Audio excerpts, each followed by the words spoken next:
Graça e paz, irmãos. Amém? Meus irmãos, vamos abrir nossas Bíblias lá no livro do profeta Jeremias, capítulo 17. Nós iremos ler dois versículos, o versículo 9 e o versículo de número 10. Nessa noite eu gostaria de meditar com os irmãos sobre o remédio para as discórdias. Nessa vida, muitas vezes, teremos que enfrentar discórdias, algumas delas geradas por nós, outras geradas pelos outros, e nessa noite nós iremos ouvir o que é que Deus nos orienta, a sabedoria que Deus nos dá, para que a gente lide com essas situações de forma que o nome do nosso Deus seja glorificado. Então, nós iremos ler o texto básico, que eu acredito que aqui está a fonte, das nossas discórdias, e eu queria que você pudesse entender esse texto comigo e ouvir a palavra do Senhor. Jeremias capítulo 17, versículos 9 e 10. Quem encontrou, diga amém. Quem não encontrou, diga misericórdia. Todos encontraram, né? Amém? Diz assim a palavra do Senhor, meus irmãos. Enganoso é o coração mais do que todas as coisas, e desesperadamente corrupto. Quem poderá entendê-lo? Eu, o Senhor, sondo o coração. Eu provo os pensamentos para dar a cada um segundo os seus caminhos, segundo o fruto das suas ações. Feche seus olhos mais uma vez e ore comigo. Meu Deus, diante da Tua palavra, nesse momento pedimos, estampa os nossos ouvidos, Senhor, para que possamos ouvir a Tua voz, entender a sabedoria que o Senhor nessa noite tem para nos ensinar. Meu Pai, Tu sabes quantos que aqui estão nessa noite, estão nesse momento enfrentando discórdia no trabalho, em casa, na família, e nós pedimos nesse momento que o Teu Espírito Santo nos dê a sabedoria, meu Pai, para que possamos aprender contigo, de forma que possamos resolver, Deus, esses conflitos, de modo que o Teu nome seja engrandecido. Meu Deus, eu Te peço assim, crendo no Deus que nos ajuda, no Deus que é cheio de misericórdia. Ajuda-nos nessa noite, em nome do Teu Filho amado Jesus. Amém. Amém. Podem sentar, meus irmãos.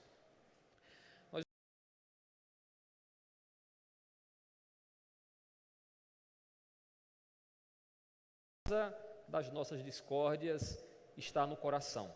E nós precisamos começar afirmando isso porque tem pairado nos nossos dias uma ideia de que o nosso maior problema não está em nós, o nosso problema está fora de nós. Muitas vezes alguns argumentam que o problema do mal está no meio, né? Lá na universidade é comum ouvir-se o seguinte, que o homem ele é produto do meio, e por ser produto do meio, ele não é ruim por natureza, é o meio que faz ele ruim. Então, se ele tem um lar ruim, se ele tem um trabalho ruim, se ele está num contexto ruim, ele vai se tornar alguém ruim. Isso parece bonito, né, irmãos? E parece até fazer algum sentido, mas não à luz das Sagradas Escrituras. Porque a Bíblia nos mostra que a fonte do mal, a fonte dos nossos problemas está onde, irmãos? No coração.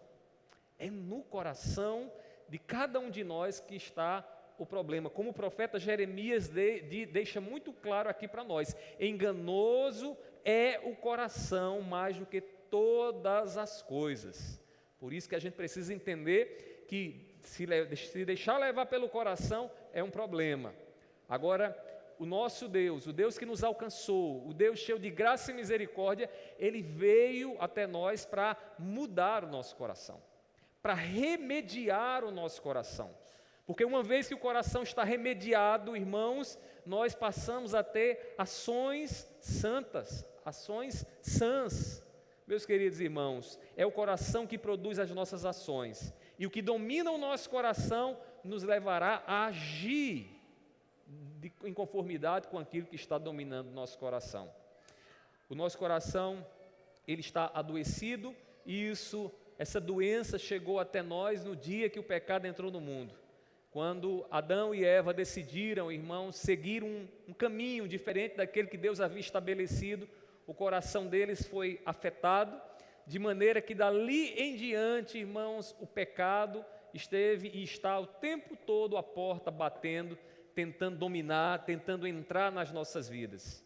Precisamos, meus irmãos, da graça de Cristo para remediar os pecados geradores de discórdia.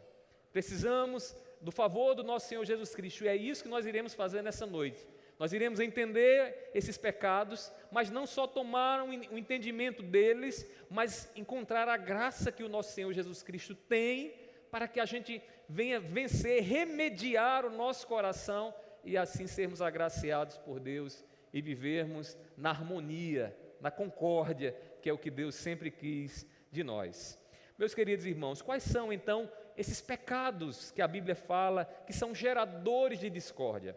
Nós iremos ver nessa noite 4 pecados que eu queria que você entendesse bem, porque eles estão aí no seu coração, e você todos os dias precisa orar a Deus pedindo graça para que eles não te dominem, para que você possa, no poder do Espírito Santo, na graça de Cristo, dominar então esses pecados e assim você não ser mais alguém que causa discórdia, mas alguém que busca harmonia, que busca unidade, que busca viver aquilo que Deus estabeleceu. Meus irmãos, o primeiro pecado que instiga a discórdia no nosso coração e que a Bíblia vai nos mostrar é a ira. A ira. E eu queria que você abrisse sua Bíblia comigo. Nós iremos ouvir um pouco nessa noite o sábio Salomão, o que é que ele tem a nos dizer. Meus irmãos, lá em Provérbios, capítulo 15, versículo 18, ouça o que diz aqui o sábio. Ele diz assim, Provérbios, capítulo 15, versículo 18, diz assim: quem se irrita facilmente provoca discórdia, mas quem é tardio em ficar irado acalma os conflitos. Meus irmãos, o livro de Provérbios é um livro cheio de máximas. Salomão, na sua fase adulta, observou muitas coisas da vida e ele percebeu o seguinte, que pessoas que são iracundas, pessoas que se iram facilmente, são pessoas que facilmente arrumam discórdia, problema, divisões, celeumas. E ele diz aqui, quem se irrita facilmente provoca a discórdia. O iracundo, irmãos, ele aumenta a discórdia.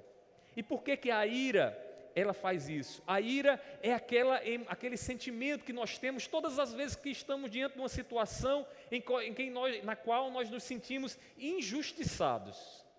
E é natural que a gente fique irado, que a gente fique irritado, que a gente não aceite e em nós brada uma voz dizendo, se vingue, faça alguma coisa. Todos nós temos esse sentimento quando estamos numa situação como essa. Mas, meus irmãos, nós precisamos lembrar que Deus não nos deu o direito de nós agirmos como vingadores. É por isso que a ira é um problema, porque a ira, ela nos leva a querer tomar o lugar de Deus e agir como o próprio Deus, nos vingando daqueles que nos fizeram algo mal. E aí Salomão percebeu, irmãos, que aqueles que têm facilidade em se irar, eles geram discórdias. Por quê? Porque eles serão vingadores, porque eles buscarão manifestar aquilo que estão sentindo, para que o outro sinta, para que o outro saiba que ele está chateado, e isso muitas vezes, irmãos, causa muitas e muitas discórdias. Nós precisamos dar ouvidos ao que Tiago diz, lá em Tiago, livro de Tiago, capítulo 1, versículo 10. Ele diz assim, sejam tardios em ficar irados. A igreja do Senhor é um povo que aprende com o nosso Senhor Jesus Cristo a conter, a dominar a ira no seu coração, né, no poder do Espírito Santo. E a orientação de Tiago é, não sejam rápidos em manifestar a ira de vocês, porque certamente onde a ira, ela domina, irmãos, a justiça de Deus não está lá. Se você observar o versículo seguinte de Tiago, capítulo 1, versículo 10, diz que na ira não se opera a justiça de Deus. Irmãos, muitas vezes a discórdia é gerada porque nós estamos de fato sentindo, estamos feridos e machucados e queremos que o outro saiba disso. E para que o outro saiba disso, na ira, nós criamos um campo de batalha. Fazemos na nossa casa um lugar de guerra, o nosso trabalho é um lugar de guerra. O iracundo, a pessoa que fica irada facilmente, ela multiplica os seus erros. Porque quando se age na ira, a gente não quer consertar, a gente simplesmente quer que o outro saiba o que a gente está sentindo. E aí, erros e mais erros são produzidos, transgressões e mais transgressões são geradas. Salomão percebeu muito bem isso nos relacionamentos humanos. Ele diz lá no capítulo 29 de Provérbios, observe na sua Bíblia, Provérbios 29, versículo 22, Provérbios 29, 22, ele diz assim: a pessoa colérica provoca discórdia, e quem facilmente fica irado, quem é o facilmente que fica irado? O iracundo, aquele que se deixa dominar pelo seu desejo de vingança, aquele que quer que o outro saiba que ele está irritado, que ele está chateado, e esse que se deixa dominar, irmãos, por esse sentimento, diz o texto, multiplica as transgressões. É por isso que quando a gente está, irmãos, tomado pela ira, a gente precisa, nesse momento, não agir, procurar não fazer nada, procurar pedir a Deus para que esse sentimento arrefeça dentro de nós, diminua dentro de nós, para que a gente venha a agir. Inclusive, às vezes, na disciplina de filhos, quando vamos disciplinar os nossos filhos, nós somos tentados a agir na ira.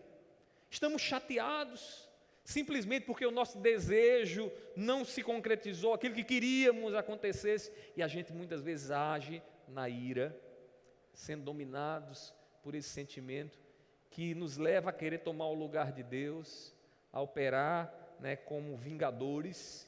Meus queridos irmãos, o iracundo, ele multiplica seus erros, e nós precisamos entender que a ira não é coisa dos outros, a ira está aí dentro do seu coração, a ira está aí operando em você, e no dia que simplesmente a sua vontade não for seguida, no dia que o que você quer não acontecer, certamente você vai ser tentado a agir sob a ira. Mas eu quero lhe dizer uma coisa, eu não estou aqui só para mostrar para você que esse pecado está dentro do seu coração e do meu. Eu quero lhe dizer que existe graça de Deus para que você vença a ira, para que a ira não te domine. Em Cristo, meus irmãos, nós podemos controlar a ira. Em Cristo nós temos a graça do Deus, irmãos, que diante dos seus algozes, ao invés de agir com vingança, Ele disse: Pai, perdoa estes, porque eles não sabem o que fazem. Meus irmãos, nós fomos chamados por Deus para imitar a Cristo, para seguir a Cristo Jesus. Cristo Jesus, em Cristo está a vida que nós precisamos, e nele está a graça que precisamos, para que nos momentos de ira nós oremos a Deus e peçamos: Senhor, me ajuda nesse momento a não ser dominado por esse sentimento. Certamente essa semana você vai ter momentos que a ira vai bater aí a sua porta, ao seu coração, e você deve lembrar do seu Senhor, que Ele está à sua disposição para te dar o domínio próprio, para te dar a mansidão. O Espírito Santo, irmãos, tem mansidão para todos nós. O nosso Senhor Jesus Cristo, quando subiu para estar à direita de Deus, para estar nos céus com o Pai, Ele enviou outro Consolador, e a habitação desse outro Consolador, que é o Espírito Santo na nossa vida, Ele produz em nós uma virtude do nosso Senhor Jesus Cristo, que é a mansidão.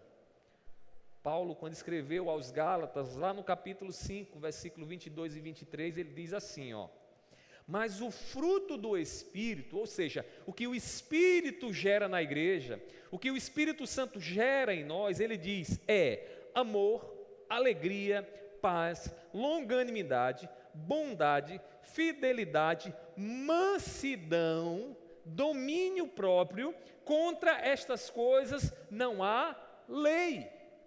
Meus irmãos, o cristão, ele tem a graça em Cristo Jesus para dominar a sua ira, e dominando a ira do seu coração, não ser um provocador de discórdia. Não ser um provocador de discórdia.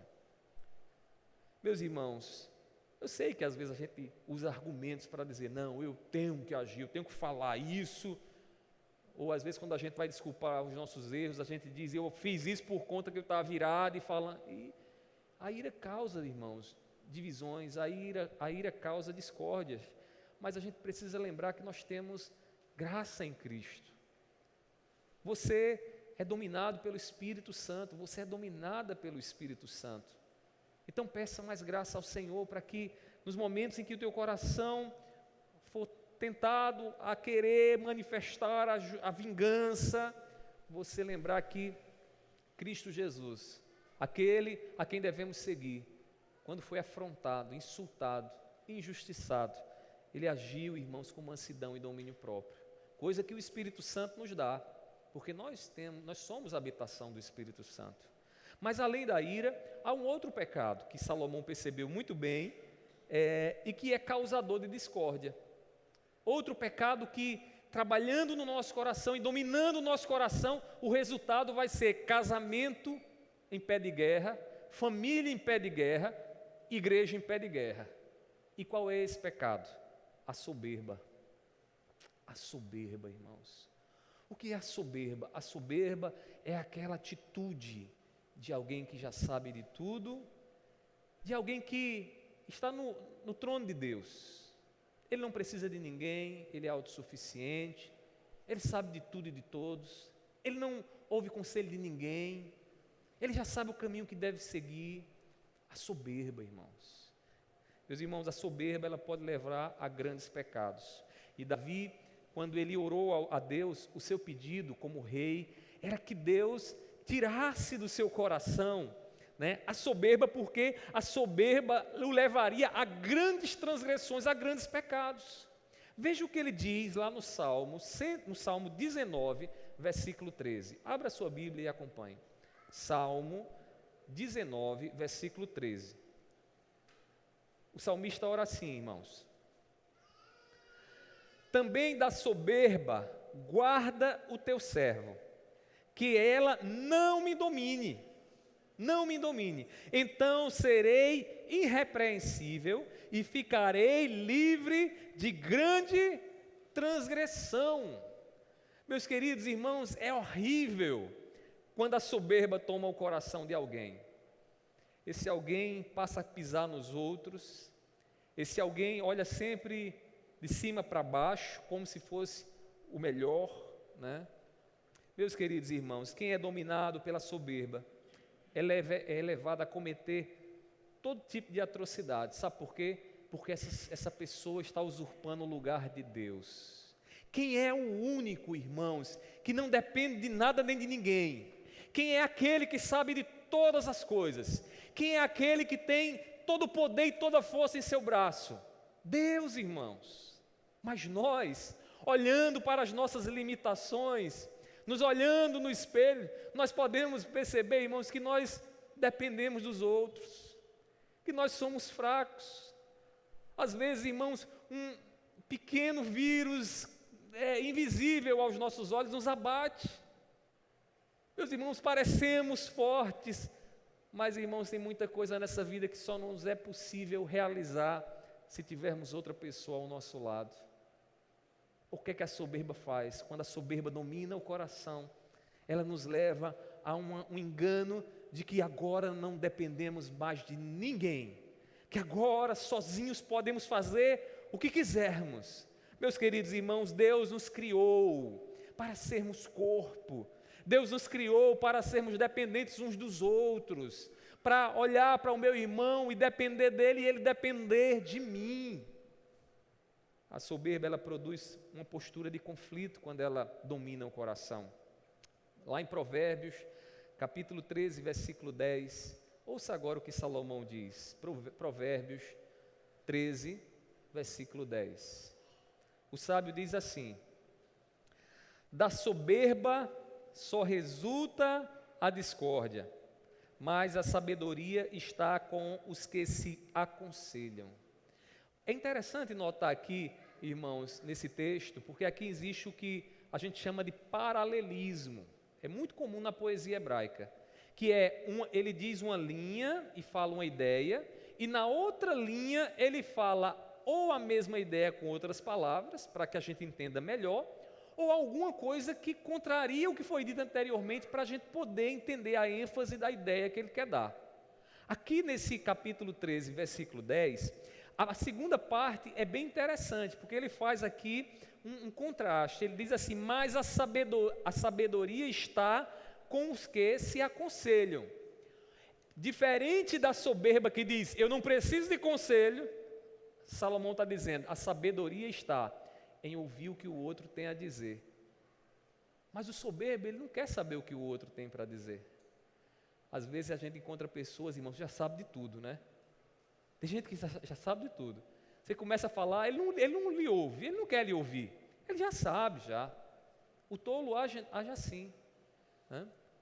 Irmãos, aquele que é humilde, ele sabe o quanto necessita aprender com os outros, porque a gente não tem todas as experiências da vida, e a gente precisa ouvir o que os outros têm a dizer, para que a gente não caia nos mesmos buracos que eles caíram, para que a gente aprenda com a vida que os outros tiveram, que nós não vamos passar pelos mesmos caminhos que eles, mas aprendamos para que a gente não tropece nas mesmas pedras, né?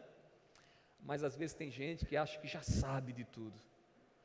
E às vezes isso é um problema, irmãos, quando a gente tem que conviver em grupo, seja na igreja, seja no trabalho, seja em casa, seja no casamento. O que é o casamento senão a união de duas pessoas, né? que pensam diferentes, que têm gostos diferentes, mas que no poder do Espírito Santo tem que passar a viver como uma só carne. Meus queridos irmãos, nós precisamos aprender com a humildade do nosso Senhor Jesus Cristo. Qual é a graça que Cristo tem para nós, para que a soberba não nos domine? Nós precisamos olhar para o nosso Senhor, o Criador dos céus e da terra, que veio a este mundo, e não, irmãos, com todo o seu esplendor, mas como servo, para servir os seus irmãos. Cristo voluntariamente, irmãos, não quis o trono dos reis. Ele não quis estar lá no lugar em que os reis desse mundo reinam e governam. Ele veio, irmãos, como servo, para nos ensinar a humildade. Isso foi tão, irmãos, impactante na vida dos discípulos, que certa vez, quando Jesus pegou uma toalha e uma bacia e começou a lavar os pés dos seus discípulos, sabe o que foi que Pedro disse? Tu não vai lavar meus pés de jeito nenhum. Tamanha humilhação tu estás passando, se vestindo com as vestes de um servo, e vem lavar os meus pés? Tu não vai lavar meus pés não, disse Pedro. Aí Jesus disse, se eu não lavar os teus pés, tu não tem partes comigo. Você precisa, Pedro, entender o que eu estou fazendo, porque você precisa fazer o mesmo. Você precisa ser servo do seu irmão. Em outras palavras, você precisa ser humilde. Você precisa ser dependente do outro. Você precisa olhar para o outro, considerando o outro superior a si mesmo, e não como alguém prepotente e soberbo, que não precisa de ouvir ninguém, que já sabe de tudo. Você vai quebrar a cara. E eu lhe digo mais, você vai causar discórdia. Porque todos que não pensarem como você e quiserem o que você quer, vão ser seus inimigos. Inclusive dentro do seu lar. Às vezes na vida familiar, irmãos, às vezes não, grande parte da vida a gente tem que aprender a negar a nossa vontade, a abnegação, a negar a nossa vontade para que a do outro possa estar ali em evidência. Meus queridos irmãos, a humildade do nosso Senhor Jesus Cristo é a graça que nós precisamos para vencer a soberba do nosso coração.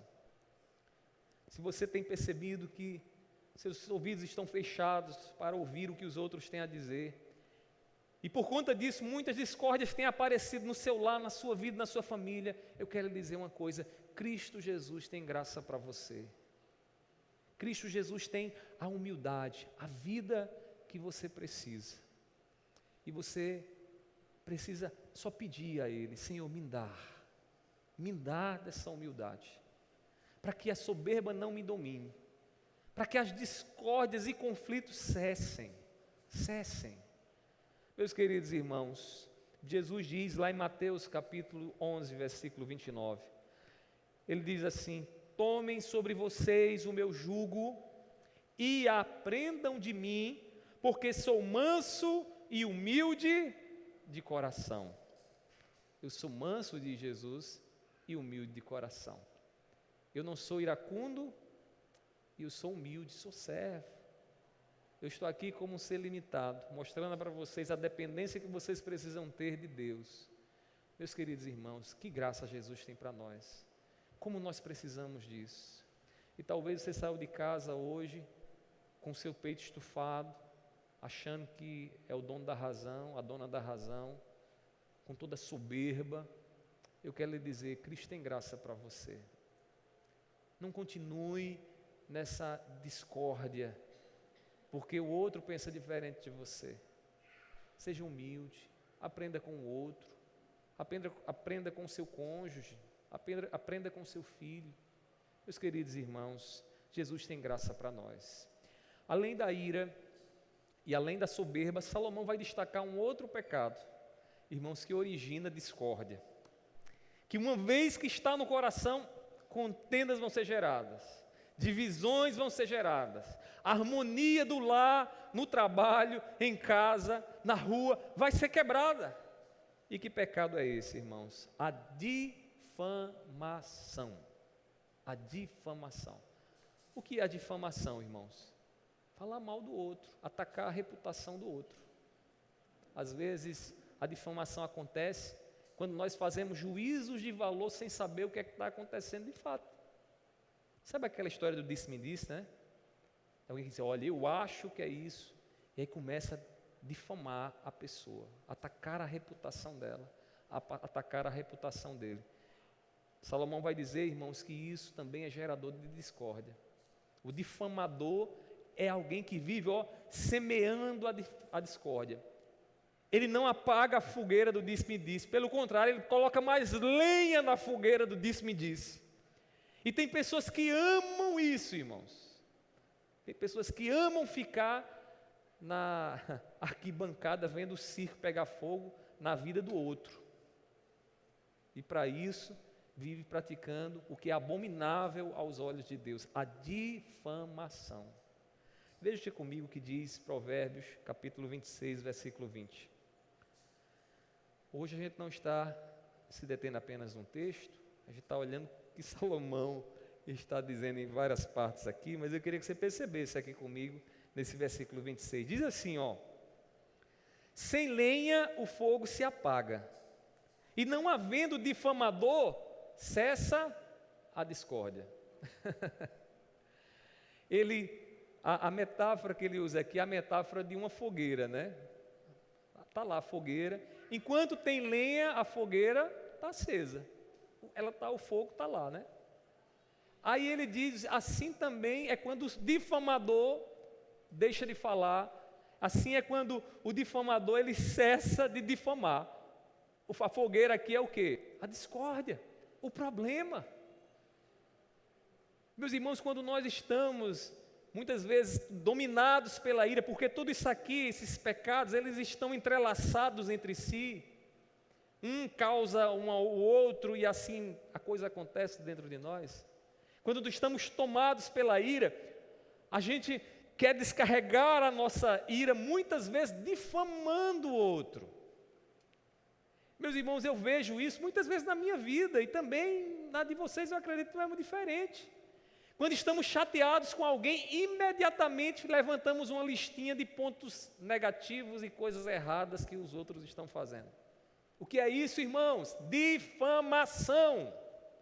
Difamação. Você está chateado com o outro, ao invés de ver o lado positivo do outro, de agir com misericórdia e graça, você chama alguém para estar do seu lado, e começa a conversar com este alguém, e começa a fazer uma listinha dos pontos falhos dessa pessoa. E você talvez não se dê conta, eu espero que sim, né? Você não vai fazer isso consciente, agindo no poder do Espírito Santo. Quando você começa a levantar essa listinha e dizer, mas ele fez isso naquele dia, ele é assim mesmo, né? Cheio de coisa, e começa a criticar de um lado do outro, você está difamando. E quando a difamação acontece, irmãos, ela não cessa de discórdia, é como a lenha posta na fogueira, vai aumentar a fogueira, o problema vai se tornar maior. Quando você estiver ao lado de um difamador, não dê a ele a oportunidade dele colocar mais lenha na fogueira. Pastor, quem é esse que bota mais lenha na fogueira? É aquela que chega para conversar com você, para falar mal da vida de outra pessoa que você conhece. Daquele que fala mal para tentar colocar você do lado dele ou do lado dela. Fala mal porque se você dizer, e não é mesmo, ele vai sentir um prazer no coração e vai dizer, opa, ganhei mais um adepto, ganhei mais uma pessoa que vai estar na guerra comigo. Meus queridos irmãos, o difamador, ele produz, ele provoca discórdia. Ele provoca discórdia. Meus irmãos, o difamador ele precisa rebaixar alguém para mostrar que o seu lado é o lado melhor. Às vezes, além do circo pegando fogo, o difamador o que ele quer é que o outro esteja humilhado porque ele tem suas segundas intenções, ele tem seus propósitos. Ele quer se sentir um pouco melhor com o outro rebaixado. Meus queridos irmãos, como a nossa natureza humana faz isso de forma tão natural. Mas deixa eu lhe dizer uma coisa. Cristo tem graça para você também. Cristo tem graça para mim também. Porque todas as vezes que o meu coração e o seu coração agir difamando, e nós tivermos consciência disso, e o meu desejo nessa noite é que você tome consciência disso, para que você ore mais e peça mais a Deus, favor, graça em Cristo, para que cesse dos seus lábios a difamação. Eu quero que você lembre que Cristo tem graça para você. Em Cristo, meus irmãos, estão os lábios que Deus deseja para a nossa vida. Lá em 1 Pedro capítulo 2, versículo 22, Pedro diz o seguinte do nosso Senhor: Ele não cometeu pecado, nem foi encontrado engano em sua boca. Quem é o homem aqui, irmãos, que esteve entre nós e que não cometeu difamação, que tem lábios impuros e que nós podemos orar a Ele e Ele está pronto a nos dar lábios puros também? Este homem é Cristo Jesus.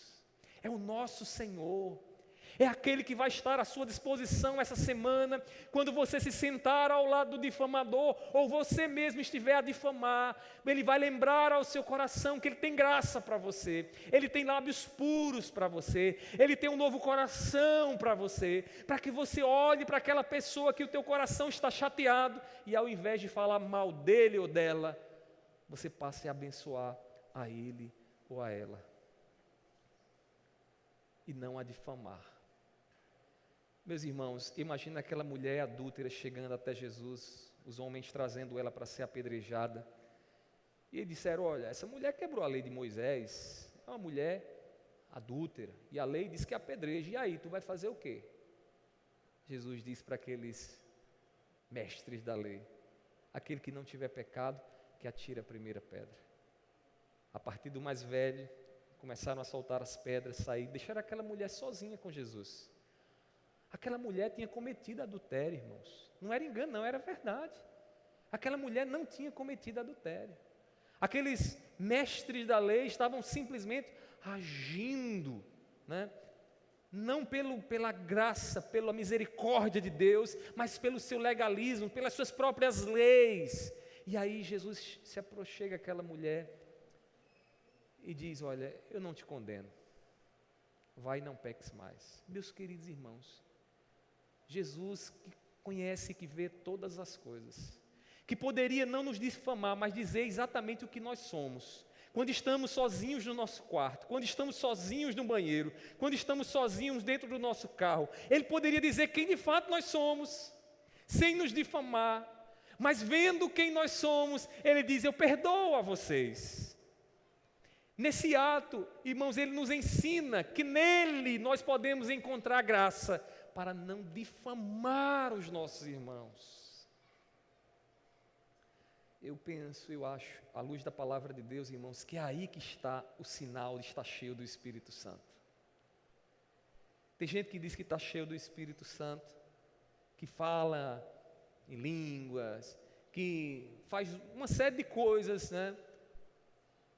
que alguns julgam, né, sobrenatural e tudo mais, mas quando senta à mesa, na hora da refeição, está lá difamando o seu irmão, difamando até o seu cônjuge, está difamando, falando mal, dizendo coisas que faz o outro pensar que ele é uma pessoa assim, ele é uma pessoa assim. Meus irmãos, como nós precisamos da graça de Deus. Mas eu louvo o nosso Senhor, que Ele não nos deixou dominados pela nossa natureza pecaminosa. Ele nos deu graça. Essa semana lembre de orar e pedir ao Senhor: Senhor, me livra deste mal. Se este for o seu ponto fraco, se o seu problema é sempre falar do outro e falar mal do outro, peça graça ao Senhor, porque o difamador, ele é gerador de discórdia.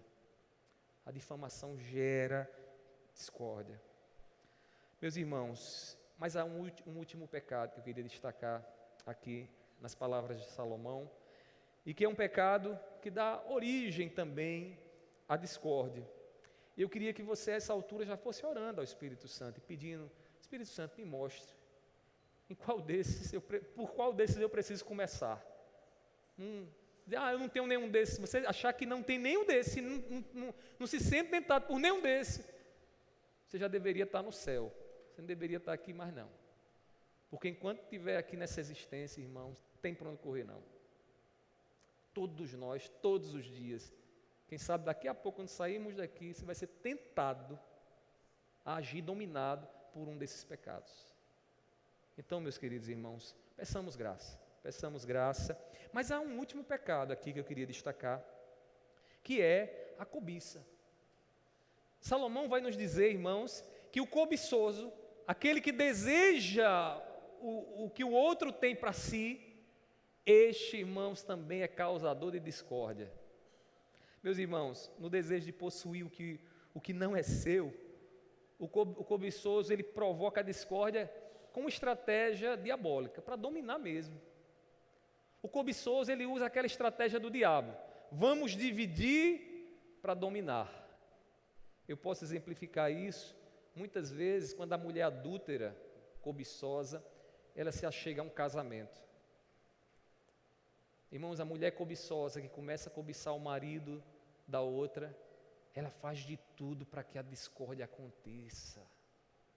Porque um casamento em discórdia é um casamento fragilizado.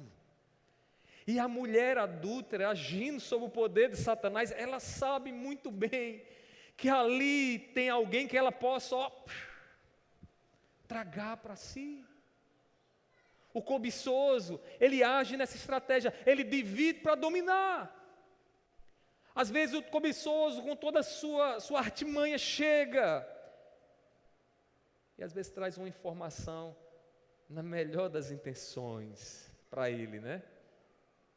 Que causa confusão, que gera discórdia, que faz o marido se voltar contra a esposa e a esposa contra o esposo.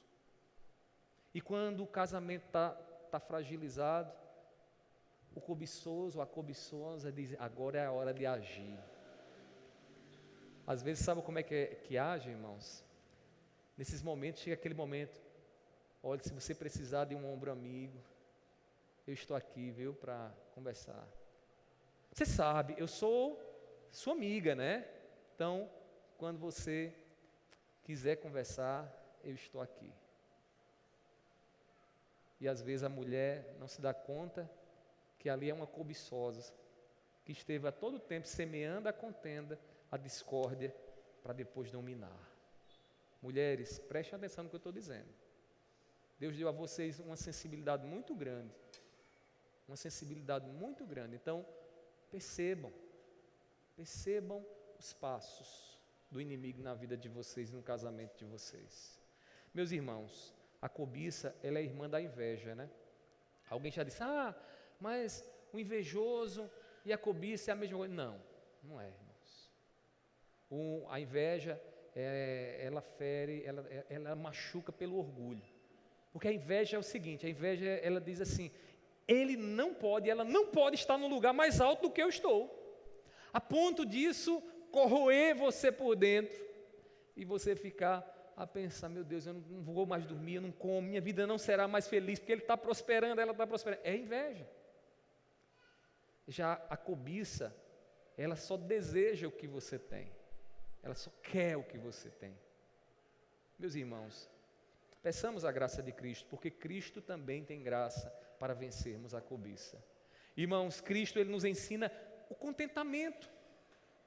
O contentamento, está alegre, louvando a Deus e dando ações de graça ao nosso Deus por aquilo que nós temos, por aquilo que nós já possuímos, irmãos. Contentamento é uma graça do Senhor. Quem nos ensina isso, irmãos, é Paulo.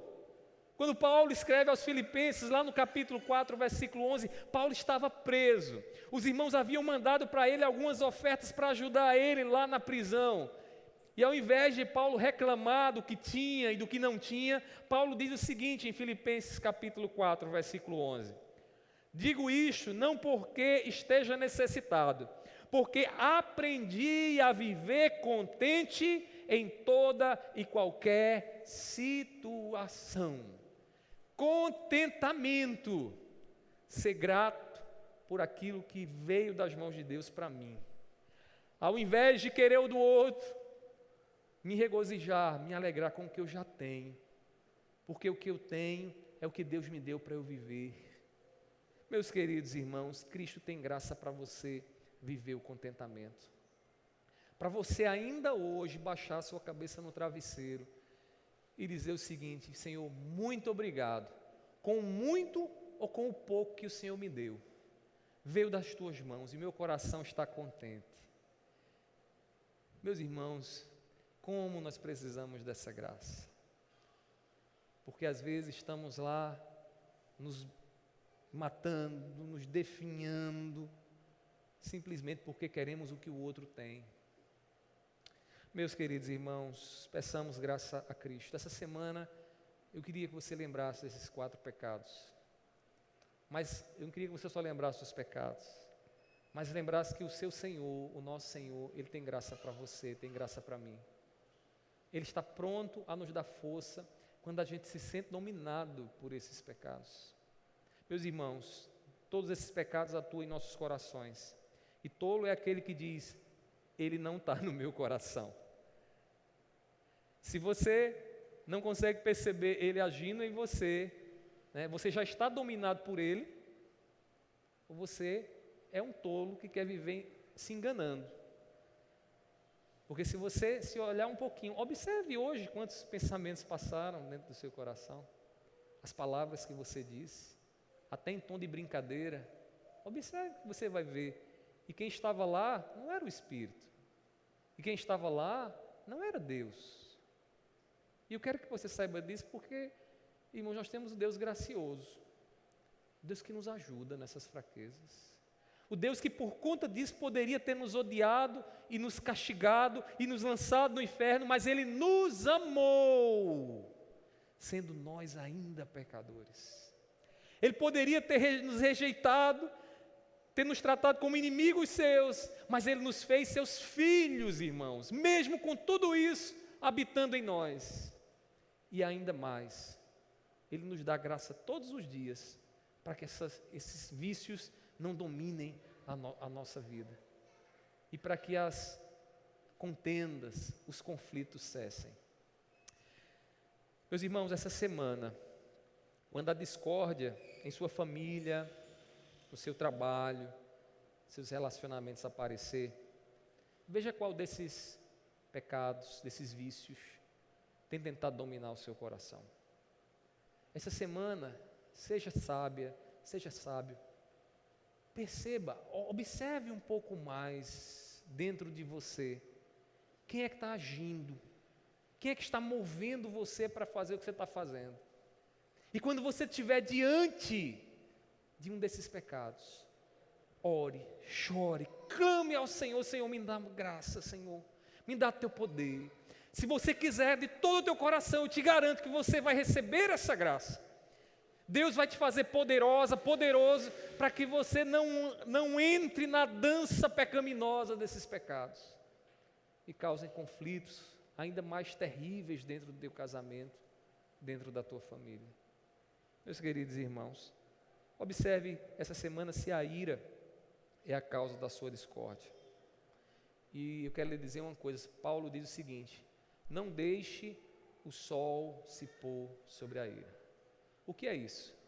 O sol se pôr, irmão, seria, numa linguagem literal, esperar um dia, né? Ou seja, a metade de um dia, 12 horas, para depois você agir.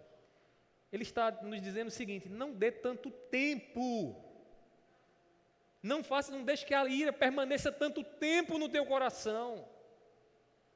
Porque se ela permanecer muito tempo no seu coração, ela vai criar raízes profundas e vai ficar mais difícil ainda ser retirada do seu coração. E se ela não for retirada, como vimos aqui, irmãos, ela vai continuar gerando discórdia, discórdia, discórdia, discórdia, discórdia. A fogueira não vai apagar, vai aumentar. Então deixa eu lhe dizer uma coisa: está irado. Você tem razões, você foi injustiçado, você foi injustiçada, mas entregue ao Senhor, coloca nas mãos de Deus a injustiça que você sofreu, coloca nas mãos de Deus, porque é Ele, irmãos, o grande vingador, é Ele o Deus que age com sabedoria em fazer o que Ele tem para fazer, e não você. Então essa semana, quando a ira quiser dominar o seu coração, de repente foi ferido de manhã, vai dormir ainda remoendo a ira, eu vou lhe ensinar de forma bem prática: ore e entregue ao Senhor aqui, esse sentimento, essa injustiça que você sofreu. Além disso, se a discórdia é porque você se sentiu menosprezado, e quando você se sentiu menosprezado, acendeu dentro de você a soberba, eu quero lhe dizer uma coisa: peça a humildade de Cristo, peça a humildade de Jesus. Às vezes, a gente acha que não tem, esse problema com orgulho, com soberba, mas basta o nome da gente ser citado de uma forma até verdadeira, Já percebeu que nós falamos mentiras, Nós somos pecadores, nossos pensamentos são perversos, desde que o outro não nos diga isso. Nós sabemos, mas o problema é que quando o outro diz, o nosso nome vem à tona, e neste momento o orgulho acende dentro de nós. Sabe por quê? Porque é o nosso nome. É o nosso nome. É a palavra mais doce aos ouvidos de todos nós aqui, o nosso nome. E quando o nosso nome é menosprezado, sabe quem é que aparece? O orgulho. Eu lembro de uma história, para caminhar para o final, irmãos, contada pelo missionário André, da missão Portas Abertas. Ele disse que certa vez estava na sua igreja e uma irmãzinha escreveu uma carta para ele terrível, dizendo lá algumas coisas: o senhor é assim, o senhor é assado, tal. E ele disse que quando pegou aquela carta, imediatamente o orgulho acendeu dentro dele. E ele disse: como é que a irmã está dizendo isso de mim? Eu que sou assim, E ele disse que naquele momento foi um trabalho de Deus na vida dele. Ele foi orar, pediu graças ao Senhor, e Deus lhe fez entender quem de fato ele era. Como diz a palavra, todos somos pecadores, não há um justo sequer. Todos nós somos pecadores, falhos, limitados. O único perfeito é Deus. Nós somos pecadores. E aí ele sabe o que ele fez? Ele disse: eu vou começar com essa irmã. Aí chamou essa irmã para conversar com ele. E quando chegou no gabinete, aquela irmã assombrada, achando que ia levar um esporro da parte dele, aquele pastor muito piedosamente olhou para aquela mulher e disse: minha irmã, eu quero lhe dizer uma coisa diante dessa carta que a irmã escreveu para mim. A senhora tem razão. Eu sou tudo o que a senhora disse aí e um pouco mais. Aquela irmãzinha ficou sem palavras, tamanha humildade daquele homem. E ela depois começou a dizer: não, pastor, mas não é bem assim.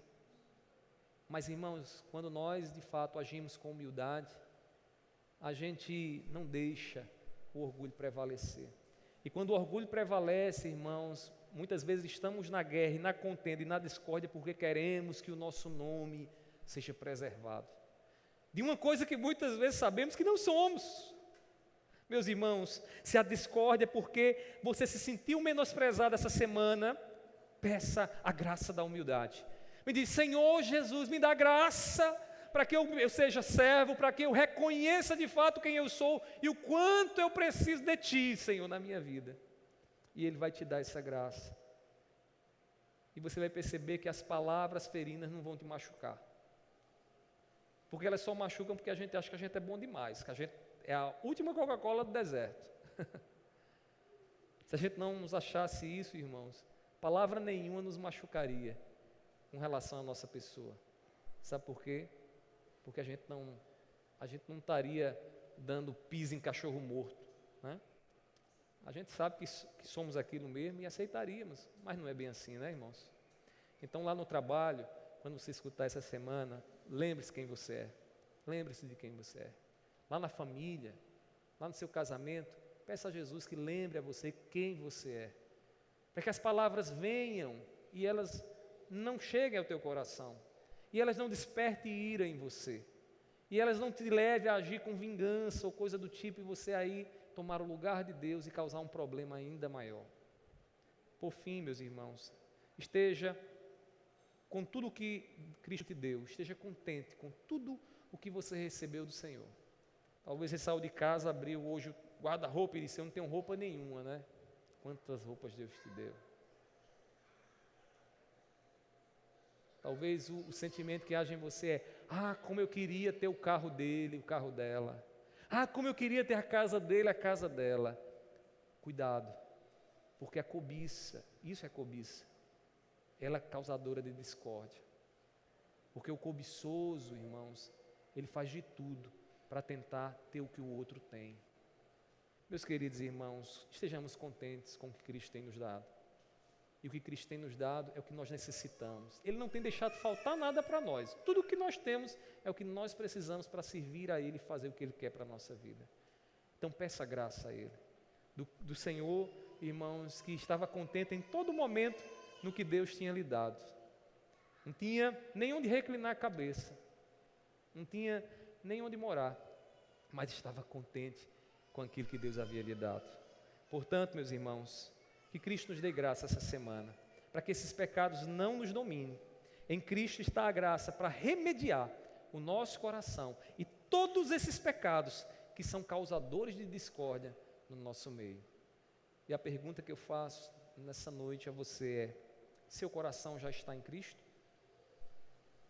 Seu coração está cheio de Cristo Jesus, da graça dele?